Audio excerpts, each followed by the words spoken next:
Can you tell us about it po? Well, yung kasing pinanggalingan ng negative 27, actually maganda yung pagbat eh. Kasi lahat negative. Pero ako, may tinatawag sa survey framing, ang tawag doon Likert scale.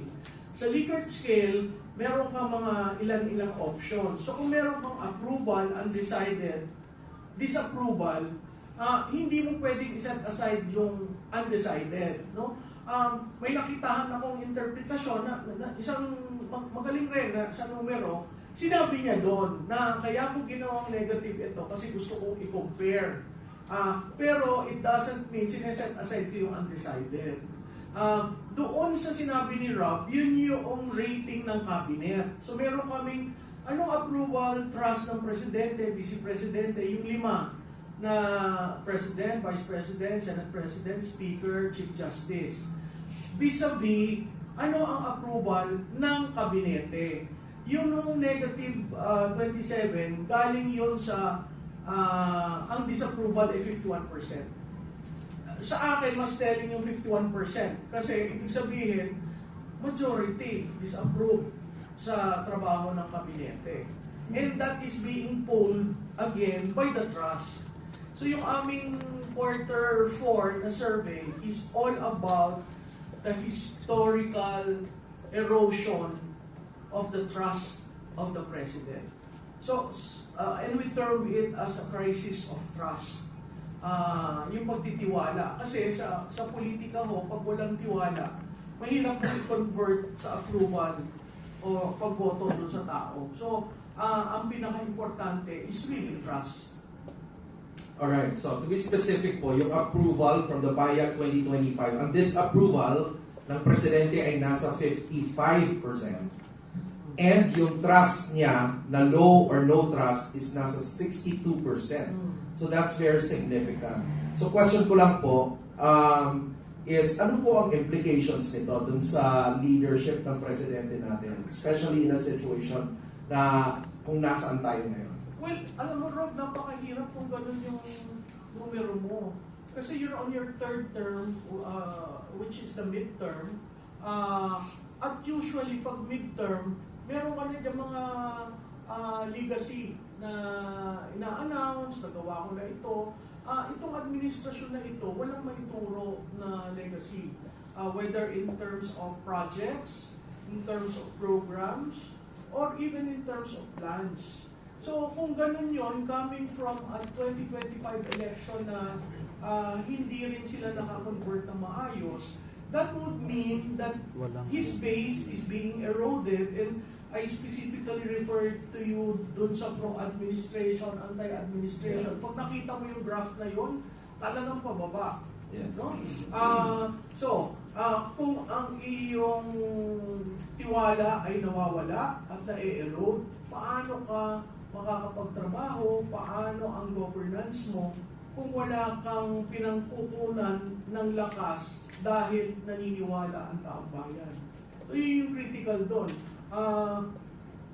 Na pag kinorelate mo dun sa result tungkol sa flood control projects, hindi natutuwa ang taong bayan dun sa pag-handle ng flood control projects. Tinest pa nga namin dyan na kung hindi ka naniniwala, hindi mo na ba susuportahan o gusto mo bang makulong sila?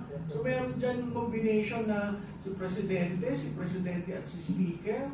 May mga ganun kami. So napakayaman ho nung, kung mahilig kayo sa numero, napakayaman ho ng quarter 4. Kasi yun yung talagang year end. At doon namin nakita yung trend na yung personal, very hopeful sila sa household level. Pero in terms of country, usually ho, ang Pilipino, very positive yan, lalo na sa simula ng, yung pag tinanong mo sila ng last quarter, nasabihin, sana magkakaroon ng maayos na Pilipinas sa susunod na taon, maayos ang ekonomiya, walang problema. Pero pag tinignan mo ngayon, talaga na erosion. Hindi sila hopeful. Pero sa personal level, hopeful sila. Kasi may control sila sa personal level eh. Pero yung dun sa countrywide, yun may problema sila. And that reflects on the governance of this administration. Mas matindi yun, di ba? Kasi ibig sabihin yung mga tao, kaya pa nila. Oo, kakayanin nila. Kakayanin pa nila. Yeah. Kaya lang, wala na silang believe. Yeah. In a sense dun sa governments na meron tayo. And significantly, pinapakita po ng result ng survey na ang Pilipinas, hindi na siya split country na parang 50-50. In fact, nandun, yung pro-admin nasa 13% na lang. Tapos, most people naging anti-admin na at 56%. That's very significant. Yung neutral at 31%. So, pag nung trinatrack namin, bakit namin yung tinatanong? Kasi yung pro-admin dati, pagka panalo, syempre malaki. Yun yung baluarte. Pero makikita mo, on a year-to-year basis, nawawala. Lumilipat ng undecided, o yung iba, tumatanong ka agad sa opposition. Yun nga lang, ang problema kasi hindi klarado sino ba opposition. Oo. So, anyway, sige po, maraming salamat, babalikan po namin kayo. So, as I've said earlier, no, yung mga surveys are early warning sign. Nakikita natin yung trends and all. And also, I think now we're entering a more compelling phase, which is the conscience phase, where we get to see some people, insiders mismo, who are beginning to speak. Tapos yung silence dati, ngayon, nakikita natin may mga lumalabas na. Tama? So, nandun yung, we've seen some people na, for example, sila Colonel Odi Mongao, na nag-express earlier ng withdrawal niya dun sa personal support niya para sa presidente natin. And kung titignan mo naman ito, based on the survey, may basis siya dun sa sinabi niya. Pero nandito po ngayon, no, si Attorney Bernilio Garcia is also a retired Brigadier General ng AFP. Ano po yung may idea po ba kayo dun sa pinaka-stand? Just to clarify, ano po yung pinaka-stand po ni Colonel Mongao? Okay. Pero bago yan, Ma'am Malu, may legacy po si Presidente Marcos. Consistent and constitutionality ng budget. From 2023, 2024, and 2025, unconstitutional po yung budget niya. Alright, so yung going back to Colonel Mongao, yung kay Colonel Mongao, tama ba o hindi tama yung ginawa ni Colonel Mongao?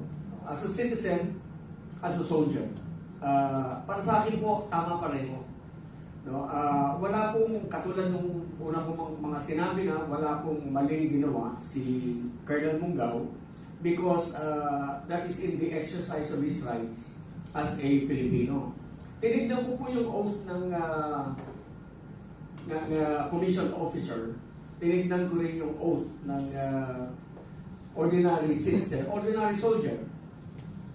Yung pong withdrawal of support is a personal thing. Kung ikaw po ba ay nag-withdraw ng support sa presidente, does that make you partisan already? Hindi po ba? Or are you being true to your oath to defend the Constitution, to fight for what is right?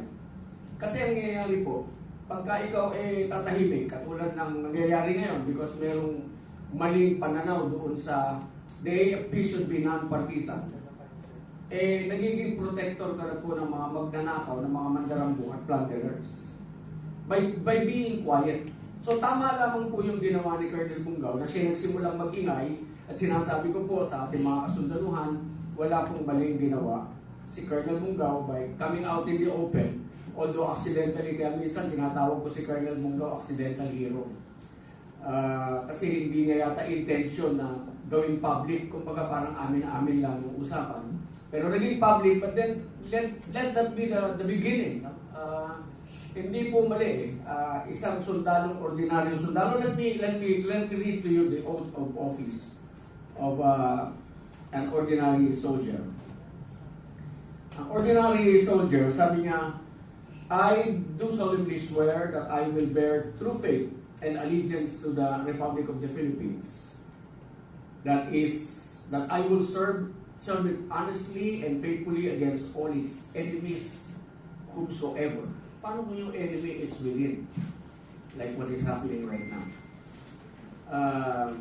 That I will support and defend the Constitution of the Philippines, that I will obey the orders of the President and the orders of officers appointed over me according to the rules and articles of war, and that I impose this obligation upon myself voluntarily without mental reservation or purpose of evasion. Yan po yung ordinary soldier. If you withdraw your support to the President, you are not violating your oath. You are actually doing it in keeping with your oath. Okay? So, kasi, dito po kasi sa ating sitwasyon ngayon, ang merong allegation na merong malaking kasalanan sa Pilipino, sa taong bayan, ay yun mismo Pangulo. And so, wala tayong magagawa. Kailangan, we should make a stand. Are you going to remain silent and therefore be interpreted as a protector of the magnanakaw and the plunderers in government? Or are you going to stand up and say, I withdraw support? Dapat nga sundan na yan eh. Dumami na. Para magkaalaman tayo. Ngayon sa survey, hindi ko lang ano. Ang survey negative na eh. Does that mean hindi negative yung mga uniform personnel natin? Kasi that's a, kumbaga yung mga survey na yan is a, kumbaga general. It applies to all the population. Ngayon, yung code of conduct naman ng mga sundalo, every soldier recites this pledge, which serves as their professional creed. Bago pa mag-umpisa, meron kang creed, pinapamemorize sa ito. I am a soldier. I am a Filipino soldier. I will support and defend the Constitution of the Republic of the Philippines. I am a Filipino soldier. I will fight all forces that would destroy the freedom and independence of the Filipino people. I am a Filipino soldier. I will obey the laws, legal orders, and decrees of my lawful superiors at all times. I am a Filipino soldier. I will uphold the supremacy of civilian authority over military in war and in peace. I am a Filipino soldier. I will live and die in the true Filipino tradition of valor, honor, duty, and loyalty. To all this, I pledge my life, my treasure, my sacred honor. So, meron bang na-violate dito si Colonel Mongao by doing what he did, by declaring he is withdrawing his personal support for the President? Palagay ko po wala. As a matter of fact, he is covered by the Bill of Rights, yung kanyang freedom of speech, freedom of expression, under Article 3, Section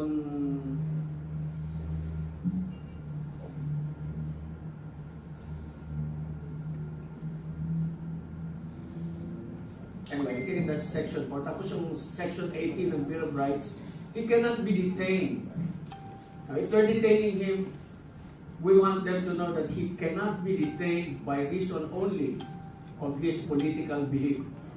Walang santiwala sa Pangulo, and he was brave enough to declare that I can no longer support the President.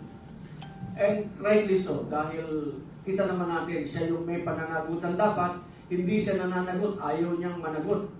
Ayaw niyang humarap, ginagamit niya ang puwersa ng gobyerno to protect him and his cousin. Yung mga kasundaluhan naman natin, pumapayag na gano'n ang mangyari. So siguro magsimula na sa ibaba, para maramdaman ni General Bronner na ang sentimento ng mga sundalo niya. Pero hindi ko sinasabing si General Bronner hindi professional soldier. He's a very professional soldier. Kaya lang, nananatili rin siya sa kanyang paniwala na kailangan non-partisan. But non-partisanship does not mean if you withdraw your support for the President kasi kailangan niyang managot, ginagawa niya pa rin yung kanyang tungkulin. So, I think it's about time for all of us to make a stand against this. Against, hindi pwedeng lahat ginagamit ng gobyerno, ang kanilang buong resources to protect the criminals among us. Alright. So, follow-up question ko lang po, para for clarification lang, di ba? Kasi lagi namin naririnig that you've sworn to actually protect the Constitution and also the people. And also in the context of the Articles of War, ano po ang limitations nun? Because some people understood that as, trying also protecting the commander-in-chief. Are there limitations to that? At which we say, pag nag-cross ng line na to, this is where I make a decision as a soldier. Yung articles of war kasi tinignan ko Article 96 and 97. Article 96 is unbecoming of an officer and a gentleman. I don't think he was naging unbecoming, yung unbecoming ka for declaring your belief, your personal belief, which is guaranteed by the Constitution. I do not believe that they can dismiss him from the service on the ground of Article 96 or kahit 97 because wala naman siyang sinabing inimical to the interest. Hindi nga siniraan ng armed forces, hindi rin niya. Ang sinabi niya, I remain loyal to the Republic, I remain loyal to the armed forces of the Philippines. So walang Article 96, walang Article 97. I don't know kung saan bulsa ng Panginoon nila kukunin yung ididemanda nila kay Colonel Mungao para siya ay parusahan or i-discipline. Actually, he is in keeping with his oath, actually. Yun yung sa akin, no? Ginawa niya dahil siya ay tunay na sundalong Pilipino na true to his oath, true to his creed. Talagang yun din dapat ang maintindihan. Meron yung police at one time yung ordinary policeman na dinismiss nila for also declaring, for also withdrawing his support for the president. I think that has to be corrected as well. Alright. Thank you, Jan.